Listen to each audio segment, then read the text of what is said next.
अस्सलाम वालेकुम दोस्तों, उम्मीद करता हूँ आप लोग खैरोफियत से होंगे। वर्ड नॉलेज की एक और वीडियो में आप सबको खुशामदीद। दोस्तों, इंस्टाग्राम पर मोहब्बत ने दुबई पलट शख्स को दूल्हा तो बना दिया, लेकिन दुल्हन एन शादी के दिन गायब हो गई।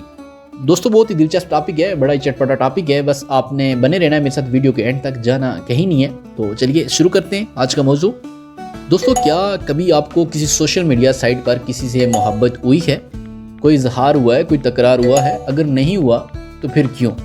क्या आप ऐसा करने का इरादा रखते हैं? ये कहानी आपको किसी बड़े धोखे से बचा सकती है। दोस्तों, हमारे पड़ोसी मुल्क इंडिया के शहर जलंधर से तल्लक रखने वाले दीपक अपने घर से बहुत दूर दुबई में मुलाजमत कर रहे थे कि अचानक इनकी ज़िंदगी में इंस्टाग्राम के तवस्सुत से एक खातून आ गई। क्या कहने, दीपक की पहले इस खातून से दोस्ती हुई और देखते ही देखते 3 बरस में ये दोस्ती मोहब्बत में बदल गई। मोहब्बत भी इतनी शदीद थी, इस कदर गहरी थी कि दीपक दुबई से जलंधर आए और फिर 6 दिसंबर को दूल्हा बनकर शादी करने पहुंच गए। लेकिन ना वहां दुल्हन थी और ना बारातियों का कोई इंतज़ाम। दोस्तों, इस दिन दीपक को अंदाज़ा हुआ कि ना सिर्फ इनके जज्बात को मजरू किया गया, बल्कि इनके साथ माली एतबार से भी फराड किया गया।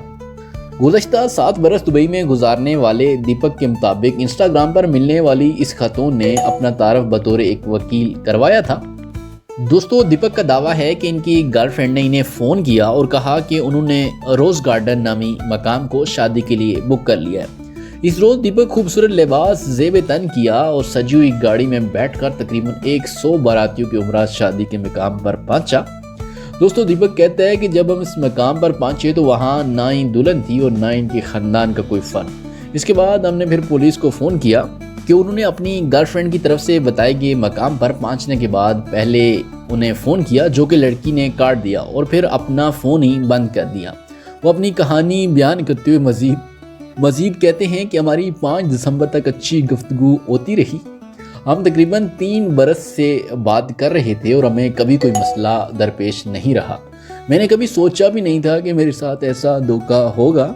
दोस्तों, अब एक सवाल है कि इस रिश्ते की शुरुआत बेसिकली हुई कैसे? दीपक के मुताबिक इंडियन रियासत पंजाब के इलाके मोगा की इस रिहायशी खतून से इनका तल्लक 3 साल कबल ऑनलाइन इस वक्त जुड़ा जब खतून ने इन्हें इंस्टाग्राम पर फॉलो किया। बाप रे! इसके बाद दोनों की इंस्टाग्राम पर गुफ्तगू होती रही और फिर दोनों ने अपने फ़ोन नंबरों का तबादला कर लिया। दोनों घंटों फ़ोन पर बात करने लगे और फिर ये दोस्ती मोहब्बत में बदल गई।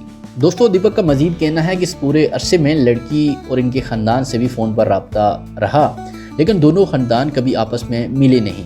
इस कहानी में ज़्यादा अजीब बात यह है कि लड़की और लड़के ने शादी की तारीख तक तय कर ली, लेकिन ख़ानदानों की मुलाकात फिर भी नहीं हो सकी। दीपक का मजीद कहना था कि मैं लड़की से इसलिए नहीं मिल सका क्योंकि मैं दुबई में मुकीम था। वो कहते हैं कि इन दिनों शादी के लिए 2 दिसंबर की तारीख तय की, लेकिन लड़की ने मुझे बताया कि इनके वालिद की तबीयत बिगड़ गई है, ताहम फिर हमने शादी की तारीख तब्दील कर ली। दोस्तों, मुख्तसर बात के दीपक ने 3 साल के दौरान लड़की को मुख्तलिफ मौक़ों पर 50 से 60 हज़ार रुपये भी भेजे। तल्लक शुरू होने के सिर्फ 6 माह के बाद लड़की ने इनसे कभी घर के खर्चा, कभी बीमारी और कभी दीगर अखराजात के लिए पैसे मांगने शुरू कर दिए। दीपक का मजीद कहना है कि मैंने मुख्तलिफ मौक़ों पर ये पैसे वेस्टर्न यूनियन के जरिए भेजे। मुझे अब अंदाज़ा हुआ कि ये रिश्ता सिर्फ माली फ्रॉड की गर्ज से हुआ था। बहरहाल पुलिस ने इसके ऊपर तहकीकात शुरू कर दी हैं। तमाम हक़ाइक़ का जायज़ा लिया जाएगा और तहकीकात में जो भी बात मंजर आम पर आएगी इस पर कार्रवाई की जाएगी। सो दोस्तों, ये था आज का दिलचस्प मौजू। दोस्तों, कमेंट सेक्शन में अपनी कीमती राय ज़रूर दीजिए। वीडियो अगर आपको अच्छी लगी तो वीडियो को लाइक कर लें। नए वाले दोस्तों से इल्तिमास है कि चैनल को सब्सक्राइब कर लें। मुझे दीजिए इजाज़त, मुलाकात होगी आपसे नेक्स्ट वीडियो में। तब तक के लिए अल्लाह हाफ़िज़।